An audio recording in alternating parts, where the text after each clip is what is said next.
After paying for my husband's law school, he left me for someone else. So I did this. 6 years.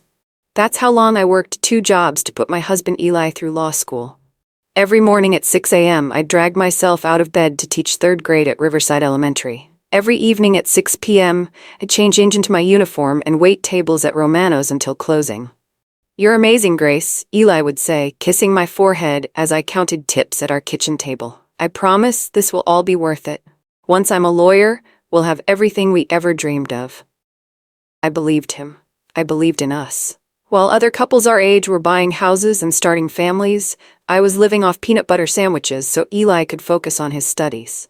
The nights were the hardest. After 12-hour days, I'd come home to find Eli hunched over law books, completely absorbed in cases and precedents. I'd make dinner, clean up quietly, and fall into bed exhausted. Just a few more months became our mantra. Then it was, just one more semester. Then just until I passed the bar. I never complained. Not when I had to take out loans to cover his final semester. Not when I worked through the flu because we couldn't afford for me to miss shifts. Not when my friends stopped inviting me out because I was always working. Eli was going to be a lawyer. We were building our future together. Or so I thought. The day everything changed started like any other, until Eli came home with news that would shatter my world. "Grace, Grace!" Eli burst through our apartment door, waving a thick envelope above his head. "I got it. I got the job at Harrison, Mitchell & Associates." I dropped the stack of 3rd grade math tests I was grading and threw my arms around him. Harrison, Mitchell & Associates was the most prestigious law firm in the city. Partners there made 7 figures. This was everything we'd worked for. "Starting salary is $180,000, Eli said, spinning me around our tiny living room. "Can you believe it? After all these years of struggling, we're finally going to make it." That night, we celebrated with a bottle of wine we couldn't afford but bought anyway. For the first time in 6 years, I let myself imagine a different life. Maybe I could quit waitressing. Maybe we could buy a house. Maybe we could start the family we'd been putting off. "I start in 2 weeks, Eli said, refilling my glass. "They want me on the Peterson merger. It's a huge case. This could make my career, Grace." "I'm so proud of you," I whispered, and I meant it. Every sacrifice had been worth it to see him this happy. But as Eli talked excitedly about his new office, his new colleagues, and his bright future, I noticed something that made my stomach twist. He kept saying "I" and "my" instead of "we" and "our." I pushed the feeling aside. I was being paranoid. After 6 years of struggle, Eli was just excited about our new beginning. I had no idea it was actually the beginning of the end. Within a month of starting at Harrison, Mitchell & Associates, Eli was a different person. Gone were the grateful kisses and whispered promises. Instead, he came home late, talked constantly about work, and seemed irritated by everything I did. "Grace, could you keep it down?" He'd snap when I was washing dishes. "I'm trying to prepare for a deposition." The financial stress should have been getting better with his new salary, but somehow it was getting worse. We still had $120,000 in student loans from his law school, and despite his significant raise, we couldn't seem to get ahead. "Where's all the money going?" I asked one evening, looking at our still empty savings account. "Student loans, taxes, business expenses," he said quickly. "Do you know how much they take out for taxes at this income level? Plus I need professional clothes, networking dinners, bar association fees. It all adds up." It was true that higher income meant higher taxes and new expenses, but even accounting for that, we should have been better off. He started working weekends, leaving me alone in our apartment while he built relationships with clients. When I suggested we finally go on the honeymoon we'd postponed for 5 years, he looked at me like I was crazy. "I can't take vacation now. Don't you understand how important this job is?" I understood. I'd worked 2 jobs for 6 years to make it possible. The worst part was how he talked to me. Like I was holding him back, like my teaching job was embarrassing, like the woman who'd sacrificed everything for his dreams was now beneath him. "You should consider finding something more prestigious," he said one evening, barely looking up from his laptop. "The other partners' wives have careers in marketing, finance, that sort of thing. Prestigious careers." As if teaching children wasn't prestigious. as if waitressing to pay his tuition wasn't real work. My best friend Lena noticed the change immediately when we met for coffee. "He's acting like he's better than you," she said bluntly. "Like he forgot who paid for his fancy degree." "He's just stressed," I defended him. "This job is everything he's worked for." "You mean everything you worked for?" Lena shot back. That night, I found a credit card statement Eli had left on the counter. Expensive dinners at restaurants I'd never been to, charges at bars during work hours, a hotel bill from last weekend when he'd claimed to be at the office. Something was very wrong. I tried to ignore the signs, but they kept adding up. The most obvious was our monthly budget. With Eli's $180,000 salary, we should have been comfortable, but we were actually struggling more than when he was in school. Where does the money go? I asked myself, sitting at our kitchen table with a calculator and our bank statements. Student loan payments, $1,400 per month. That was expected. We'd borrowed heavily for his final 2 years of law school, but the other expenses were spiraling out of control. Eli had bought new suits, joined an expensive gym, and started eating lunch at restaurants that cost more than I spent on groceries for a week. "I have to look successful to be successful," he explained when I questioned a $300 restaurant charge.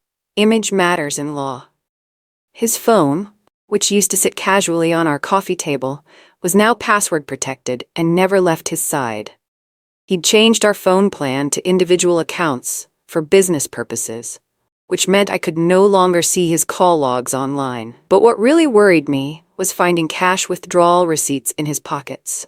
$200, $300, sometimes $500 at a time. When I asked about it, he got defensive. "Cash is more convenient for tips, parking, that sort of thing," he said. "Why are you monitoring my spending like I'm a child?" The breaking point came when I found a hotel receipt in his jacket pocket. Not for a business trip, but for a local hotel on a Tuesday afternoon when he'd claimed to be in depositions. I called the hotel to ask if there had been a legal conference that day. There hadn't been. That night, while Eli slept, I finally admitted to myself what I'd been refusing to see. My husband was lying to me about everything. The next morning, I called Lena, but I had no idea how carefully I'd need to proceed to protect myself from what was coming.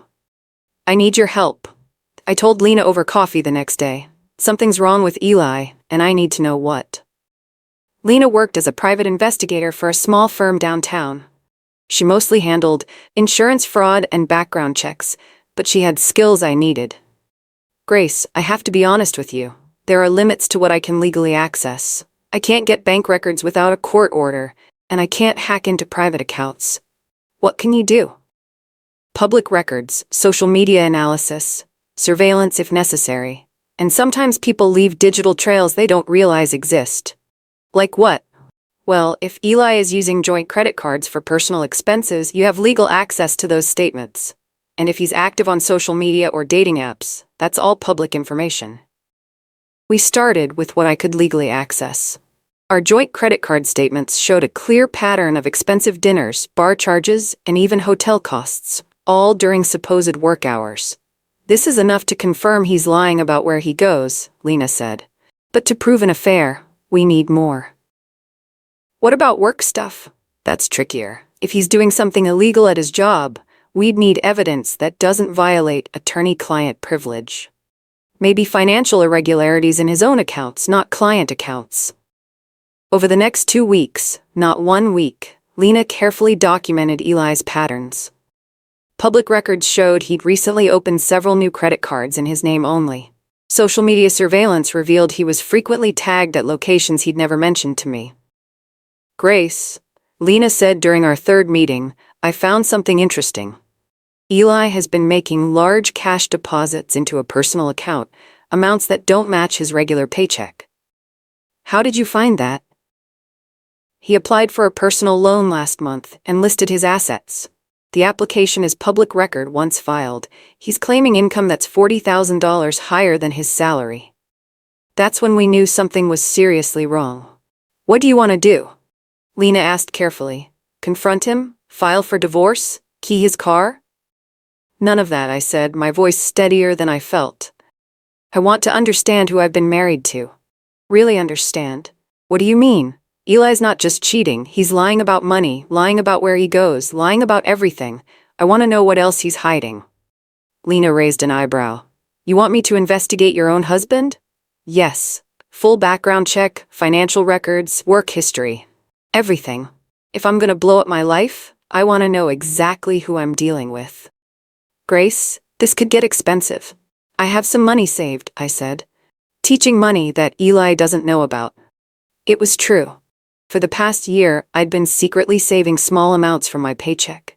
Money I'd planned to use for a surprise vacation once Eli passed the bar. Instead, I was going to use it to investigate the man I'd thought I knew. This will take about a week, Lena warned. Are you prepared for what we might find? I'm prepared for anything except more lies. As I walked home that evening, I felt something I hadn't felt in months. Purpose. For 6 years, I'd been reacting to Eli's needs, supporting his dreams, enabling his success. Now, for the first time, I was taking control. But I had no idea just how deep Eli's deceptions went. 3 weeks later, Lena called with news that made my blood run cold. Grace, we need to meet. Not at a coffee shop, somewhere private. Can you come to my office? Her tone made my stomach drop. How bad is it? Just come. Trust me on this. An hour later, I sat in Lena's cramped office while she spread documents across her desk like a detective in a crime show. I've been working with a forensic accountant friend of mine, Lena began. Someone who knows how to spot financial irregularities legally. What did you find? Eli's been living beyond his means in a big way. Those extra deposits I mentioned? They don't match any legitimate income source. She showed me copies of loan applications, asset declarations, and spending patterns that painted a troubling picture. His credit card spending has tripled since he started at the firm, but his salary hasn't changed. Either he has a secret source of income, or he's gotten access to money that isn't his. You think he's stealing? I think he's either stealing or he's gotten himself into serious debt trying to maintain a lifestyle he can't afford. Either way, it's not sustainable. Lena pulled out printed social media posts from Brittany. Recent photos showed her wearing expensive jewelry and dining at restaurants that cost more than I made in a week.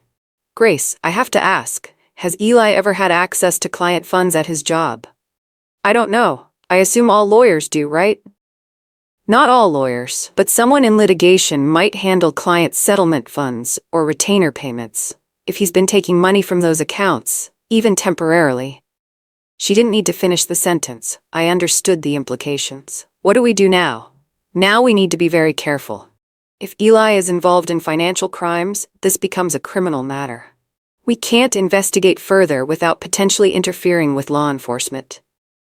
So what are you saying? I'm saying we have enough evidence to know something's wrong, but not enough to know exactly what.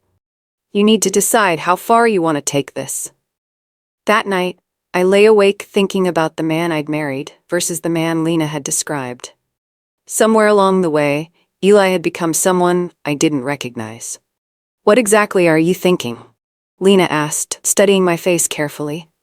I'm thinking that if Eli is doing something illegal, the people he works for deserve to know. Grace, slow down. I can see you're angry, but you need to think about this carefully. She was right. Part of me wanted to march into Harrison, Mitchell and Associates and dump everything on Caroline Mitchell's desk immediately. But another part of me, the part that had loved Eli for 8 years, was terrified of destroying him. What if I'm wrong? I asked. What if there's an explanation for all this? Then an investigation will clear him, Lena said gently. But Grace, innocent people don't usually generate this many red flags. I spent the next week in emotional agony. I'd wake up at 3 a.m., staring at the ceiling, wondering if I was about to destroy my marriage over suspicions. But then I'd remember the hotel receipt, the cash withdrawals, the expensive dinners I'd never been to. I keep thinking about the clients whose money he might be stealing. I told Lena during our next meeting. What if there's an elderly person depending on that money for medical bills? That's exactly why you need to report this. But what if I'm wrong, and I destroy his career for nothing? Grace, you're not a judge or jury. You're just someone with concerning information. It's not your job to determine guilt. It's your job to make sure the right people know what you've discovered. The turning point came when I found another cash withdrawal receipt. This one for $800. When I asked Eli about it, he exploded. Why are you going through my things? Why can't you trust me? Because you're lying to me about everything, I said quietly. That night, he slept in the guest room. The next morning, I made my decision. I was going to call Caroline Mitchell. But first, I needed to understand exactly what I was alleging and what the consequences might be. I spent the weekend acting completely normal. I made Eli's favorite breakfast, asked about his work, and even suggested we watch a movie together. He barely looked up from his phone. "Can't, babe. Working on a brief," he said, typing furiously. "This Peterson case is consuming my life." I wondered if he was texting Brittany. I wondered if they were planning their next secret dinner. I wondered if he felt any guilt at all about what he was doing to me. "Eli," I said carefully, "do you ever think about us? About our future?" He finally looked up, irritation flashing across his face. "What kind of question is that? I just feel like we've grown apart since you started at the firm. Grace, I'm building a career here. This is what we worked for, remember? What we worked for. I worked for. He studied for." "I remember," I said quietly. Sunday night, I sat at our kitchen table with the documents Lena had copied for me. Every fraudulent transaction, every forged signature, every piece of evidence that would destroy the man I'd once loved. My phone buzzed with a text from Eli. "Working late again. Don't wait up."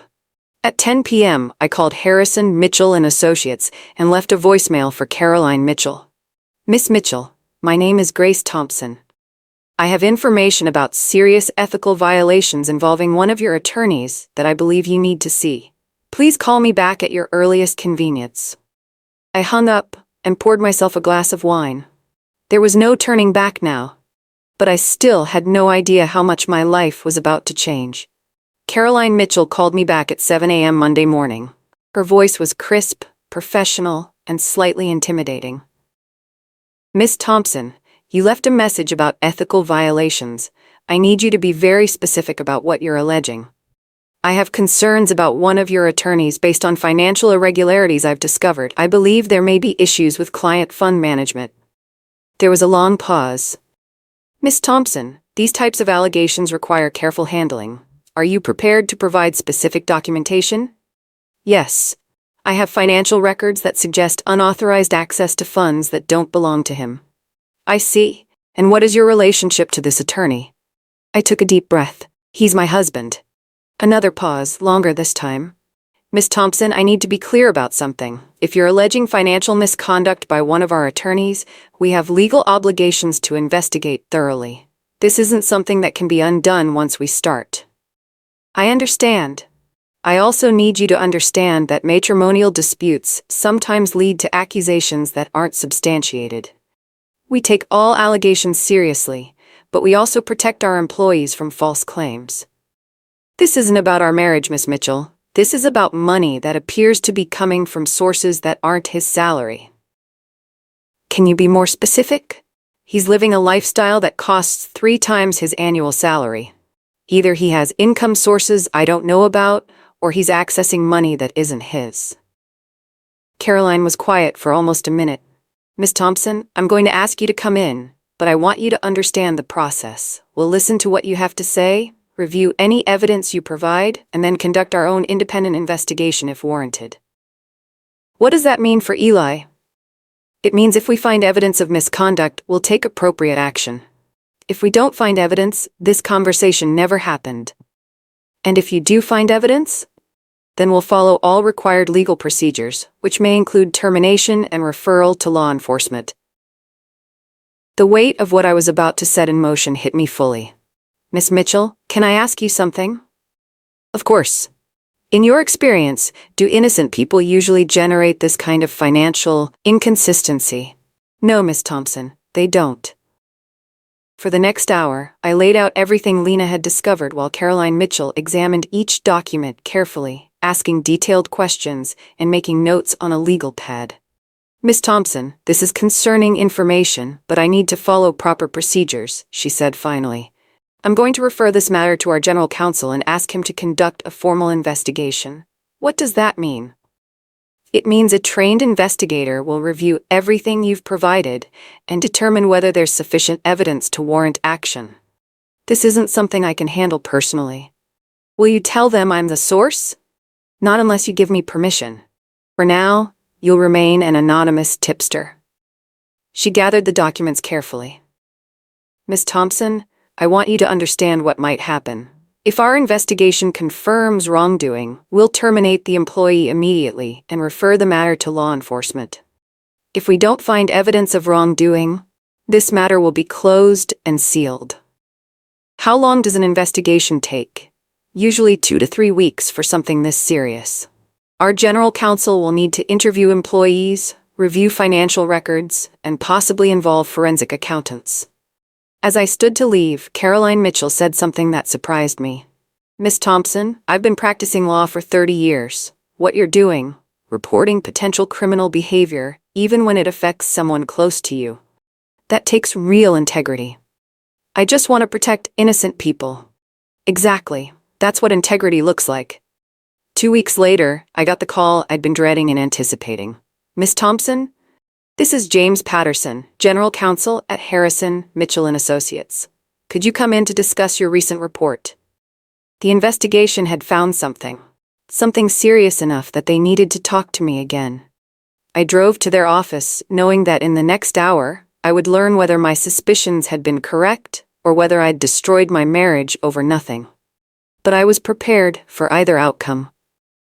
Tuesday morning started like any other day in our house.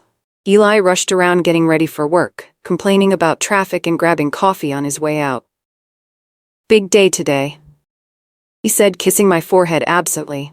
The Peterson merger is reaching a critical phase. Good luck, I said, knowing it would be the last normal conversation we'd ever have. After he left, I called Lena to update her. It's done, I told her. Caroline Mitchell has everything. She's meeting with the partners this morning. How do you feel? Terrified, relieved, guilty, everything at once. Grace, you did the right thing. Eli made these choices, not you. I spent the day trying to keep busy. I went to school and taught my classes, but my mind was completely elsewhere. Every time my phone buzzed, my heart raced. At 3 p.m., I got a text from Eli. Great news. Peterson deal is closing ahead of schedule. Celebration dinner tonight? He had no idea that his world was about to collapse. At 4 p.m., Caroline Mitchell called. Miss Thompson, the partners have reviewed your evidence. We're moving forward immediately. Eli and Brittany will be terminated tomorrow morning, and we're referring the matter to law enforcement. Tomorrow? First thing. We're also conducting a full audit of all cases they've worked on. This is going to be a very public scandal. I hung up and sat in my empty classroom, processing what was about to happen. Tomorrow, Eli would wake up thinking he was a successful lawyer with a bright future. By noon, he'd be unemployed, under investigation, and facing the possibility of prison. Part of me wanted to warn him. Part of me wanted to give him a chance to come clean, to apologize, to try to make things right. But then I thought about Brittany's Instagram posts, about the lies, about the money he'd stolen from people who trusted him. I drove home and made his favorite dinner one last time. Wednesday morning, Eli left for work at his usual time, whistling as he walked to his car. I watched from the window as he drove away, probably thinking about his afternoon with Brittany. At 9:30 a.m., my phone rang. Lena. Grace, it's happening. Eli and Brittany were just escorted out of the building by security. It's all over the legal gossip sites already. My hands started shaking. How did you find out? I have contacts at the firm. Caroline Mitchell called them both into her office separately, presented the evidence, and terminated them on the spot. Police are already involved. What about the money? The firm is demanding full restitution. If they can't pay it back, criminal charges will be filed. I sat down heavily on our couch. It was really happening. 8 years of marriage, 6 years of sacrifice, and it was all ending because of Eli's greed and betrayal. At 11:15 a.m., I heard Eli's car in the driveway. He slammed the front door so hard it shook the house. Grace, he screamed. Grace, where are you? I found him in our living room, his face red with rage and panic. They fired me, he said, his voice shaking. They accused me of stealing money and said they have evidence. Someone set me up, Grace. Someone is trying to destroy me. I looked at my husband, really looked at him, and saw him clearly for the first time in years. He wasn't the brilliant, ambitious lawyer I'd fallen in love with. He was a liar, a thief, and a cheater who couldn't even take responsibility for his own actions. "Did you do it?" I asked quietly. "What kind of question is that?" "Of course I didn't do it." "Eli, did you steal money from your clients?" He stared at me for a long moment, and I saw the exact second he realized I already knew the answer. "How long have you known?" he whispered. "Long enough," I said. "You had me investigated," Eli said, collapsing into our armchair. "You actually hired someone to spy on me." "I hired someone to find out why my husband was lying to me about everything." "Grace, you don't understand. I was going to pay it all back. The money, I mean. I just needed time." "What about Brittany?" His face went white. "How did you?" "Instagram is public, Eli. Your girlfriend isn't very good at keeping secrets." He put his head in his hands. "I never meant for this to happen. The affair, the money, any of it. I just got caught up in this new life and I made some terrible choices." "Some terrible choices?" I laughed bitterly. "You stole $50,000 from people who trusted you. You cheated on me with a woman barely out of college. You threw away 8 years of marriage for what?" "I don't know," he whispered. "I honestly don't know." We sat in silence for several minutes. Then Eli looked up at me with desperate eyes. "Grace, please, you can fix this. Call them back, tell them you made a mistake, that the evidence was fake." "I'm not gonna lie for you anymore, Eli." "Anymore? When have you ever lied for me?" "Every time someone asked me why you couldn't work while you were in school. Every time I pretended we couldn't afford something because of your tuition, when really, it was because you spent money we didn't have. Every time I covered for you being late or absent or unprepared because you were too busy to handle your own responsibilities." He stared at me like he was seeing me for the first time. "I worked 2 jobs for 6 years to give you this career," I continued. "And you threw it away for a paralegal and some stolen money. Grace, I love you. We can fix this. We can start over." "No," I said firmly. "We can't." But our conversation was about to be interrupted by something neither of us expected. The doorbell rang just as Eli was starting to cry. Through the window I could see a black sedan in our driveway and 2 people in suits walking toward our front door. "Police?" Eli whispered, his face going completely pale. I opened the door to find a detective and a woman from the district attorney's office. "Mrs. Thompson? I'm Detective Rodriguez, and this is 8A Jennifer Park. We're here about the allegations against your husband." "Please come in," I said, stepping aside. They sat on our couch while Eli hunched in his chair, looking like he wanted to disappear. "Mr. Thompson," Detective Rodriguez began, "we're investigating allegations of theft and fraud related to your employment at Harrison, Mitchell and Associates. You have the right to remain silent, and we strongly recommend you contact an attorney before answering any questions." "I want to cooperate," Eli said quickly. "I want to make this right."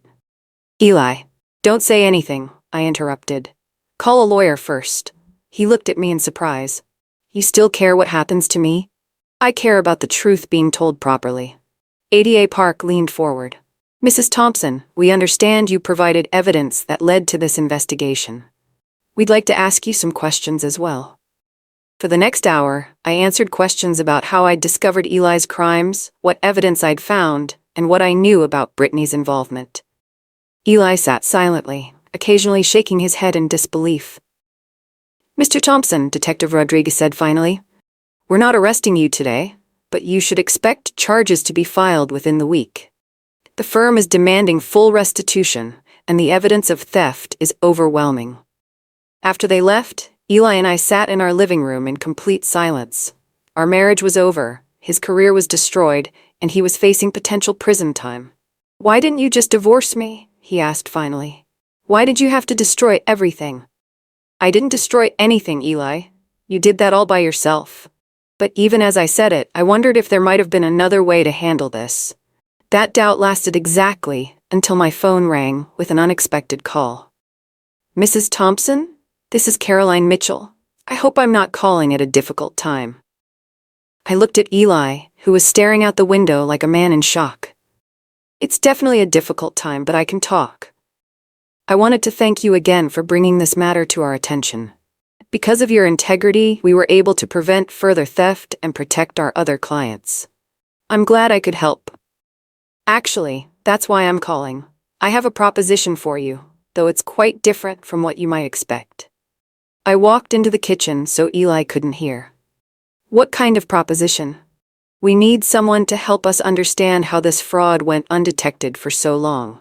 Someone with an outsider's perspective who can spot the warning signs we missed. I'm not a lawyer, Miss Strike Mitchell. Exactly. Sometimes you need fresh eyes to see problems that insiders miss. I'm offering you a consulting contract to review our financial procedures and employee oversight systems.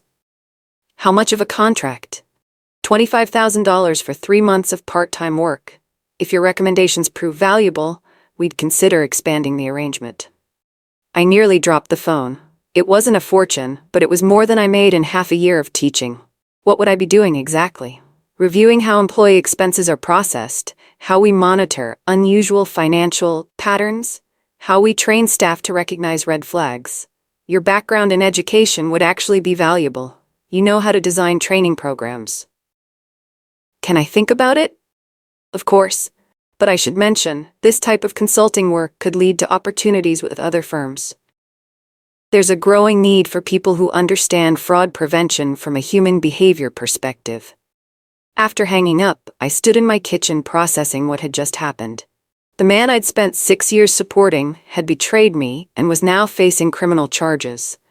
And the law firm where he'd worked wanted to pay me to help prevent future fraud. It wasn't revenge, it was opportunity, born from crisis. When I returned to the living room, Eli was gone. His car keys, wallet, and phone were missing. On the coffee table was a handwritten note. Grace, I'm sorry for everything. I need time to figure out what to do next. I'll be staying at a hotel. We need to talk about lawyers and divorce papers. I know I don't deserve it, but please don't give up on me completely. Eli. As I read his note, I realized something important. I wasn't angry anymore. I wasn't sad. I was ready to build something new. 3 days later, I sat in Caroline Mitchell's office signing a consulting contract that would change my life. Your first project, Caroline explained, is to conduct a complete review of our client account procedures. We need to understand how Eli and Brittany were able to steal for so long without being detected. What happened to them? Eli was formally charged yesterday with theft and fraud. Brittany was charged as an accomplice. Both are out on bail, but their legal careers are over. I thought about the young woman whose Instagram posts had helped expose the affair. She'd probably thought she was living a fairy tale, dating a successful lawyer. Now she was facing criminal charges. Caroline, can I ask you something personal? Of course. Why did you offer me this job? You barely know me. She leaned back in her chair, studying me. 25 years ago, I was in a similar situation. My ex-husband was a partner here and he was embezzling money to fund gambling debts. When I found out, I faced the same choice you did. Protect the man I loved or protect the innocent people he was stealing from.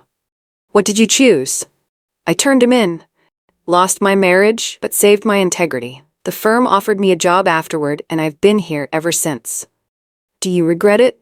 Never. Sometimes doing the right thing costs everything, but living with yourself afterward is priceless. That afternoon, I called Lena to tell her about the job offer. $150,000, she screamed. Grace, that's more than you and Eli made combined. I know, it doesn't feel real. You deserve this. After everything you've been through, you deserve something good. But even as I started my new career, Eli wasn't done causing problems. The story broke in the legal news first. Prominent law firm attorney and paralegal charged in theft scheme. But by the end of the week, it had spread to mainstream media, and my life became a nightmare. Wife who funded husband's law school exposes his crimes, read the headline in our local paper, complete with my photo from the school district website. Reporters started calling my house, my school, even my parents. Everyone wanted to interview the woman who'd turned in her own husband. The attention was overwhelming and invasive. Worse, it started affecting my teaching job. Parents began asking the principal if their children were safe with a teacher involved in criminal activity. The school board called an emergency meeting to discuss my situation. Grace, we support you completely, Principal Johnson assured me. But some parents are concerned about the publicity. We need to address this before it affects the students.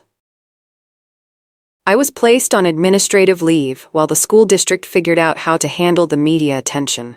Without my teaching salary, money became even tighter as divorce proceedings dragged on.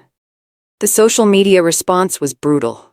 Half the comments supported me for exposing fraud, but the other half accused me of being a vindictive wife who destroyed her husband's career out of spite. She probably knew all along and only reported it when she found out about the affair, wrote one commenter. Gold digger trying to get rich off her ex-husband's crimes, wrote another. My neighbors started treating me differently. Some offered support, but others avoided eye contact and whispered when I walked by. I'd become that woman, the one involved in scandal. Maybe you should consider moving, my mother suggested during one of our phone calls. Start fresh somewhere new. But running away felt like letting Eli win. I'd done the right thing, and I wasn't going to hide because other people couldn't understand that. The one bright spot was an unexpected phone call. Miss Thompson? This is Patricia Williams from the State Ethics Commission. We've been following your case, and we'd like to discuss a possible opportunity with you. Sometimes doing the right thing opens doors you never expected. The call from the State Ethics Commission changed everything. Miss Thompson, we've been following your case, Patricia Williams explained. We're launching a statewide initiative to improve fraud detection in professional settings, and we need someone with your perspective. What kind of initiative? Training programs for employees to recognize and report unethical behavior. Your background in education makes you perfect for developing curriculum, and your experience with this case gives you credibility. I don't have any formal training in ethics or compliance. That's actually an advantage. You approach this from a real-world perspective rather than a theoretical one.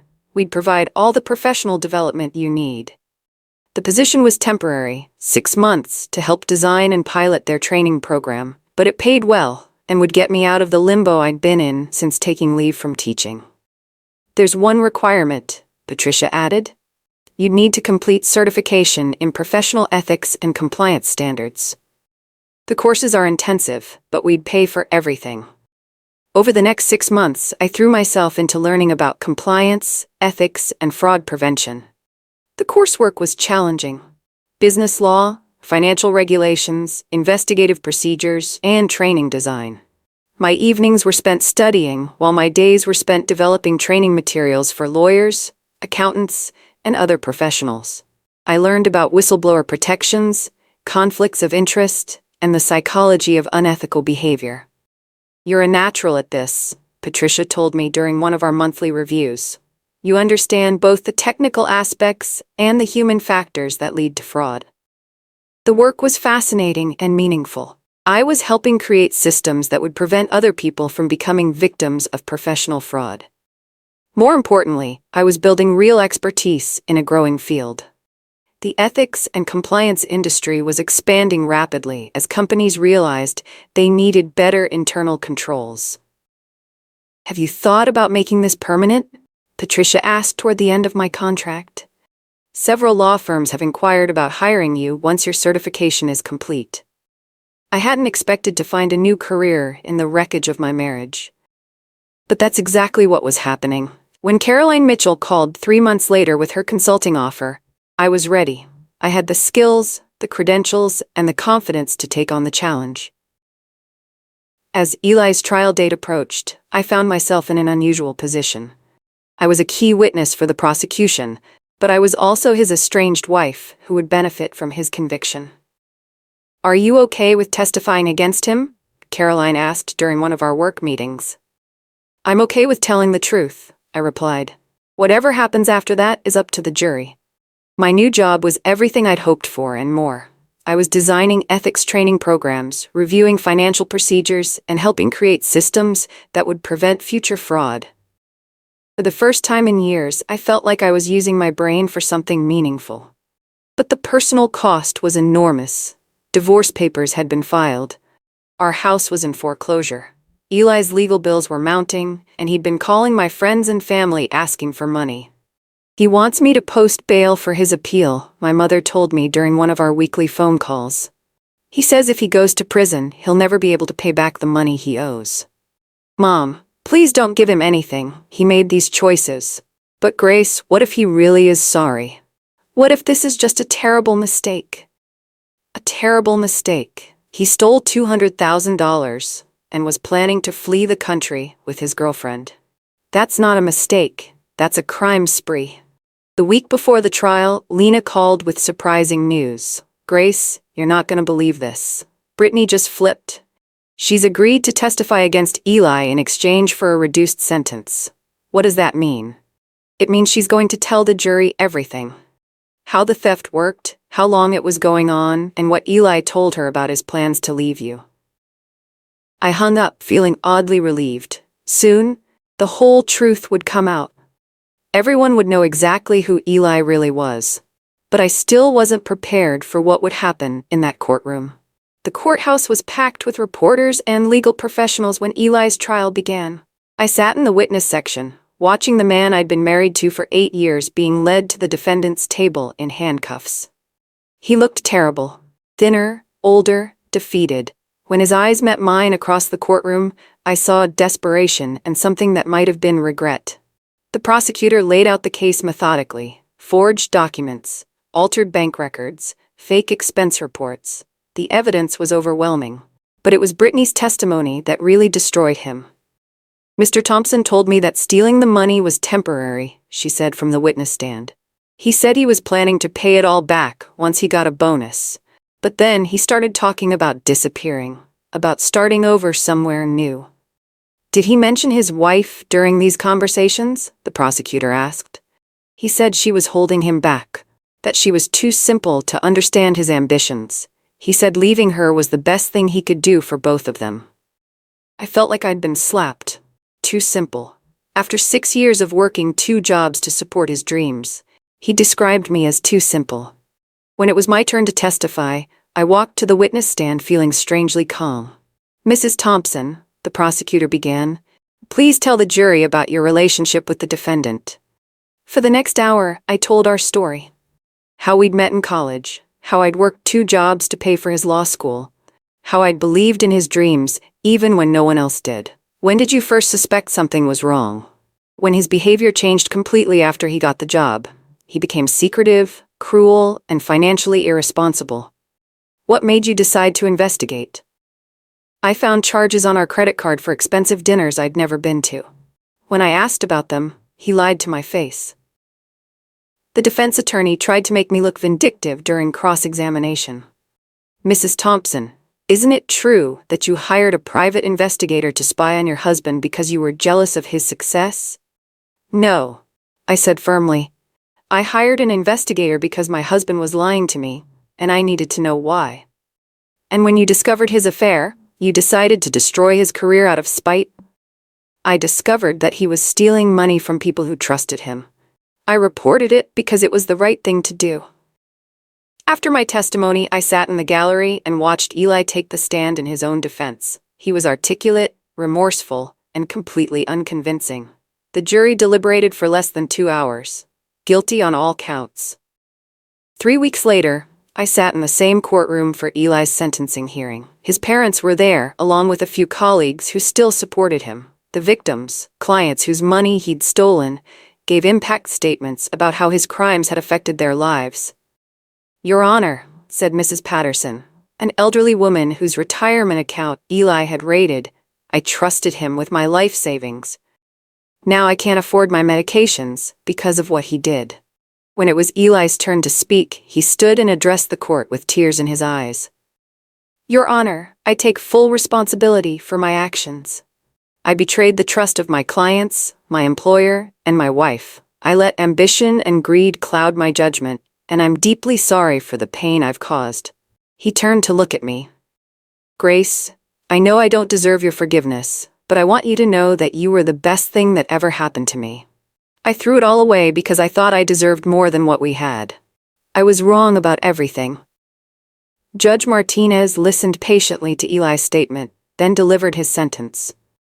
Mr. Thompson, your crimes represent a fundamental betrayal of the legal profession and the clients who trusted you. You stole $200,000 over 8 months while planning to flee the country with your accomplice. The court sentences you to 6 years in federal prison, followed by 3 years of probation. You will also pay full restitution to your victims. As they led Eli away in handcuffs, he looked back at me one last time. I didn't feel angry or sad or vindicated. I just felt free. Outside the courthouse, reporters swarmed around me. "Mrs. Thompson, how do you feel about your husband's sentence?" "I feel like justice was served. The victims deserved accountability, and they got it." "Do you have any regrets about turning him in?" "My only regret is that it took me so long to see who he really was." That evening, I sat in my apartment, not ours, and opened a bottle of wine to celebrate the end of the most difficult chapter of my life. But the story wasn't over yet. 18 months after Eli's sentencing, Caroline Mitchell called me into her office with an offer that would complete my transformation. "Grace, your consulting work here has been exceptional. The training programs you've designed are being implemented by law firms across the state." "Thank you. It's been incredibly fulfilling work. Which is why I want to discuss expanding your role. We're creating a new position, compliance coordinator, and I'd like you to consider it." "What would that involve?" "Full-time position overseeing all our ethical compliance training, financial oversight procedures, and employee monitoring systems. Starting salary would be $85,000 plus benefits." I stared at her in amazement. 18 months ago, I'd been working 2 jobs to make ends meet. Now I was being offered a salary higher than Eli had ever made. "Caroline, I'm honored, but I still don't have a legal background." "What you have is better. You understand how good people can make bad choices, and you know how to prevent it. You've also completed your compliance certification through the State Bar Association." It was true.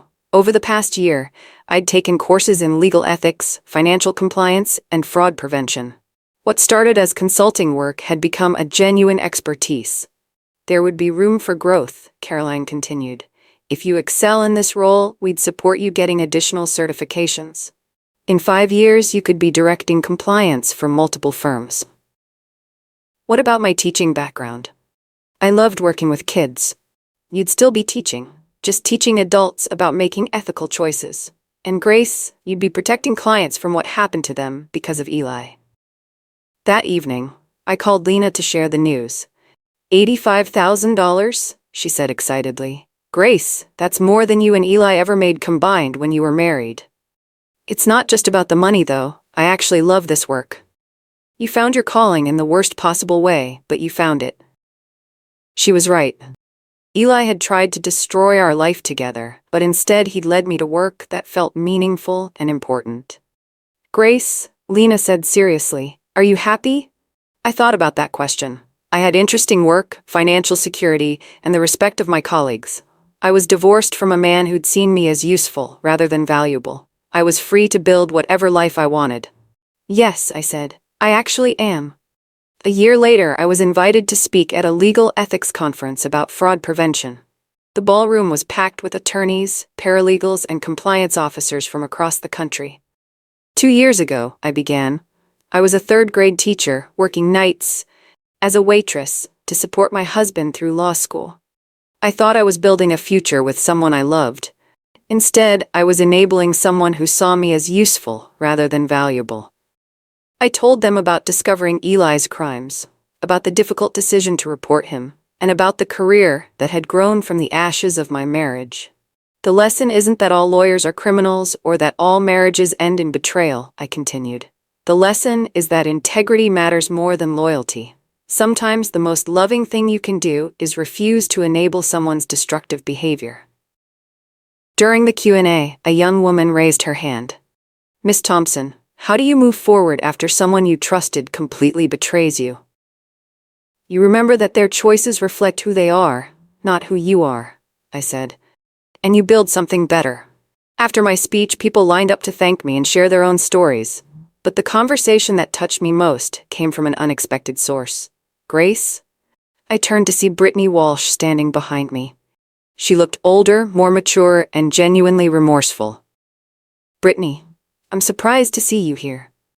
I'm working as a compliance officer now, at a small firm in another state. I wanted to thank you." "Thank me?" "For exposing what Eli was doing. I know I helped him, and I know what we did was wrong, but if you hadn't spoken up, I would have kept making the same terrible choices. We talked for a few minutes about redemption, second chances, and the importance of accountability. As she walked away, I realized that sometimes the people who hurt us can become better people because of the consequences we helped them face. That night, I video called my parents to tell them about the conference. "We're so proud of you, honey," my mother said. "Not just for your success, but for the being woman you've become." As I hung up, I looked around my apartment, my beautiful, peaceful, drama-free apartment, and smiled. Eli had thought he was trading up when he chose Brittany and stolen money over our marriage. Instead, he'd given me the greatest gift possible, the chance to discover who I really was when I stopped defining myself through his dreams. Today marks 4 years since I discovered Eli's betrayal. He was released from prison 8 months ago after serving 4 years of his 6-year sentence. I heard through mutual friends that he's working as a bookkeeper for a small construction company, the only job he could find with a felony conviction and disbarment on his record. His $120,000 in student loans are still accumulating interest. The law degree I helped him earn is worthless now, and he'll never practice law again. Brittany finished her probation 2 years ago. She moved back to her hometown and is working at her family's restaurant. We exchanged a few messages when she got out.